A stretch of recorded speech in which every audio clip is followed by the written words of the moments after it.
Here's a simple 4-step process I use to analyze investments in my portfolio to know whether I should stay in those investments or if I should start maybe potentially letting go of some of the assets or investments that I have in that specific industry. When I look at my portfolio, I do something called the CALM analysis, C-A-L-M, the CALM analysis. And this is something that I've developed in order for me to just kind of rebalance and reevaluate my own portfolio based on certain factors. Now, again, guys, this is not the end-all be-all analysis tool, and it's not meant to be, but it's something that I use just to get a quick snapshot of exactly what's going on in my portfolio. So in case I need to start repositioning things, I can start doing so.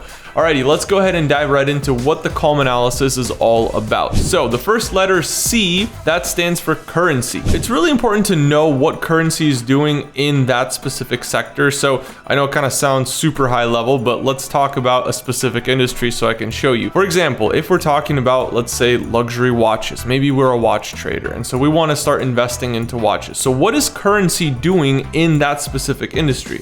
Is currency moving into that industry? Are people starting to buy more watches, or is currency pulling out? Because currency, just by definition, it's a current. It's always moving. So we need to know, where is currency moving? And if currency starts moving to a specific industry or a sector like tech, there's lots of currency in tech. Medical, there's lots of currency in medical. We want to stay away from the industries that just don't have a lot of movement. If we want to make that currency, we have to go to where the currency is moving, where there's a current. So currency is really important to this whole equation because it allows us to identify where the movement is happening and where money is flowing. If you can get closer to where the money is flowing, chances are you have a pretty good shot at benefiting from whatever action is going on in that sector. Now, the second thing of CALM is going to be A. A stands for appreciation. Once we look at what appreciation is doing in that specific sector, we also get a secondary view of, okay, maybe this market is growing. I noticed that all the assets in this market, although they shouldn't maybe go up in value, but they are. They're going up in value, even though they're depreciating assets. Well, that tells me that, hey, there's a lot of stuff happening in this industry, and maybe even if I don't see the currency moving there, maybe I'm just unaware of how it's getting to this industry. But appreciation can give us a hint. Okay, all of these assets that I bought in aviation, all these private jets that I bought, guess what? They just went up in value. They appreciated. All this real estate that I bought, the multifamily real estate, the single family real estate, all the real estate that I bought just happened to appreciate. Now, overall, it probably appreciated, but some areas maybe didn't. Some houses maybe didn't appreciate, some maybe depreciated. It is very industry specific and it's market dependent, but for the most part, if you see appreciation in certain assets, like even if we go back to the watches, are watches selling above market price or not? If we buy watches and then on the secondary market, they're appreciating and used watches are selling more than new watches are selling for, that's a pretty good sign that there's some action going on there. There's market interest. And when there's market interest, there's opportunity for investors to generate some sort of return and potentially find a system or an automated way to run that whole investment and potentially even create some passive income for themselves. Now, the third letter of CALM is going to be L. So we want to take a look at what L is doing. And L stands for leverage. If you're looking at the leverage market, this could be just the debt market. This could be, hey, people are not investing into things right now, or maybe people are not investing into luxury watches right now. Why are they not investing into luxury watches? Well, because they're leveraging their finances and they're buying up real estate right now, right? Or maybe is the bank providing leverage for these assets? Is the bank financing watches? Which, by the way, is a thing. I've actually never personally financed a watch, but I do know that some people can potentially finance a watch, but I'm pretty sure it's very expensive. Do so at your own risk if you choose to, but we're talking about usually bigger type deals here. So is the bank providing leverage for real estate? If I want to buy multifamily right now, is the bank providing leverage? If I want to buy a private jet, is the bank providing leverage? What is the leverage market doing? And if it starts getting harder to access that leverage, if it starts becoming difficult or the bank maybe just doesn't even want to do it at all, well, that's a pretty good sign that, hey, maybe things aren't looking so hot in that industry, right? So maybe it's shrinking. Maybe it's just too risky to invest into something like that, because banks have a pretty good pulse on what they want to invest in and what they don't want to invest in, because if it's an asset like that, think about it like this. The bank knows that, okay, if you default, that means they're going to own the asset at a discount, yes, but could they get rid of it fast enough at a discount to where they get their money back and they're not at a loss. So they're really protecting themselves, right?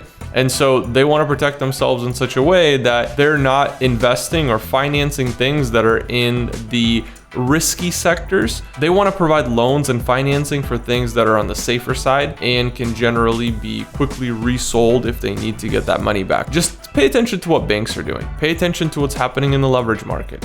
If everything is going well and if leverage is being easily provided, hey, maybe it's a good thing to invest into. And finally, our last letter for calm is going to be M, and that is momentum. So is there momentum in that market? So this one kind of relates to currency and appreciation, but it's definitely its own category. So momentum is there movement in the market? We're talking about like units. Back to luxury watches. Is there one luxury watch being sold a month, or is there 1,000 luxury watches being sold every single month? What about a specific market, right? If I want to sell my watch in Los Angeles, how many watches are moving every month? How about every day? How about Miami?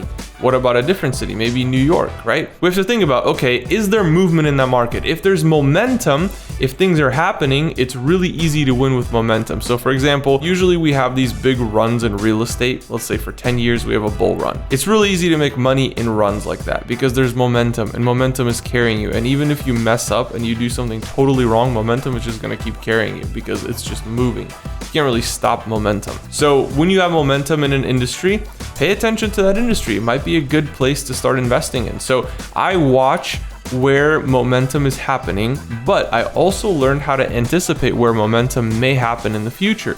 So if I see, okay, people are starting to default on real estate right now, there's not really momentum, there's negative momentum.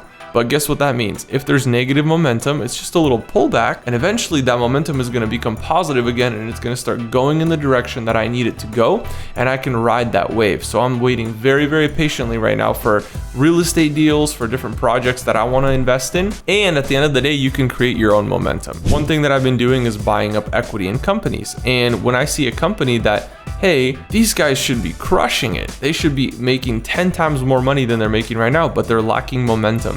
So if I can get in there and I can facilitate that momentum, if I can provide that momentum, I can grow them to where they need to be. But I want to, of course, invest first, so that way I have an equity position and I'm not just working for free. I'm providing this momentum, I'm generating momentum for this company and growing their business because I want to be a participant in that growth. And at the end of the day, I'm probably going to exit and have some sort of payout at the end. Momentum is really, really important to all of this. None of this works without the momentum. All right, guys, so that is the CALM strategy, CALM. That's what I use to analyze my portfolio and analyze different industries. But something that I've kind of developed over the years that helps me just get a quick snapshot of what's going on in the market and in the industry. So feel free to use it on your portfolio, on your investments. And guys, make sure you like, comment, and subscribe, and I'll see you all in the next video.